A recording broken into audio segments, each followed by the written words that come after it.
Seenaa gootota wangeelaa namoota waaqayyoo haqa nyaachuurraa haqaa faqaaqamoo wayya jedhanii dhugaa awwaalurra dhugaaf awwaalamuu wayya jedhanii warroof kennan.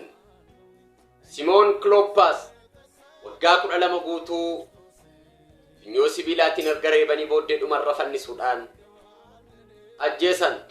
Agnaatiyoos paarkii keessatti bineensaaf kennamee soora bineensaa godhan. Feelistaas ilmaanshii 7 faana kukkutanii ajjeesan.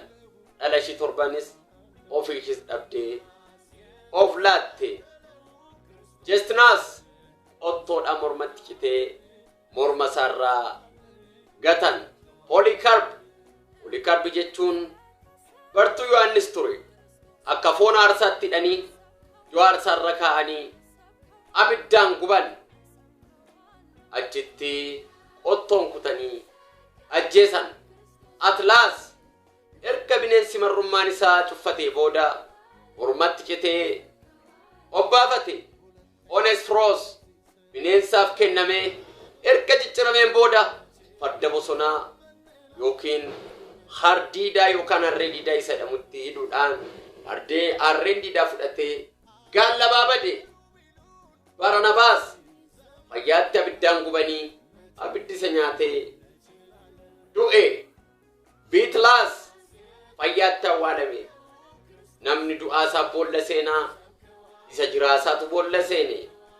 Phaawulos rakkoomee gargaargee booddee mormatti kutanii ajjeesan. Luqaas muka ejersaa lalisaatti fannisanii ajjeesan. Maarqoos hiyyoodhaan qabanii hamma foonii fi dhiigni isaa lafarra yaa'utti dhagaarra gutotanii ajjeesan. Maatiyaas fannootti ni fannisan. Dhagaadhaan fannoo irratti reeban. Qottoodhaan fannoo irratti morma isaa kutanii ajjeesan. Simoon Alfiyoos fannisanii ajjeesan. Maatiyoos lafatti waraqanii yookaan lafatti achi gadi fannisanii lafa fannifamee jirutti immoo mormatti qottoodhaan kutan. Toomaas reebicha guddaa alangaa sibiilaa diimeffameen reeban.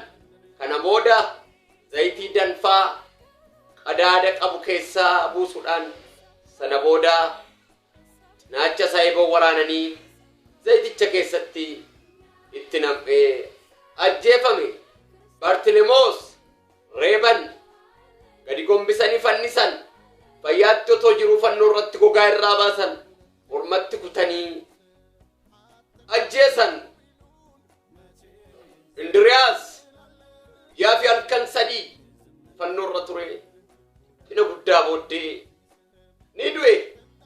Phexros gadi gombisanii fannisanii ajjeesan. Yaaqoob Alfiyoos mana qulqullummaa irraa gad darbatan. Yommuu kufee miila isaatu cabe. Dhagaa fi uleedhaan tumanii lubbuu isaa keessaa baasan. Filiiphoos mataa isaa fannootti hidhanii dhagaadhaan tuman obbaafate. Yaaqoob Zabdiyoos mana hidhaa keessatti mormatti kutanii ajjeesan. Leencarraa dhalatanii wajwacoo ta'uun salphina. Dhalataa har'aa aniif ati gantuu maltuu warra garaan gurgure kan dhugaan jaalanne daba hojjetanii uffee jedhanii kan bulan haqa jallisanii warra qalbiin boqotu warra mootummaan isaanii garaa isaanii ta'e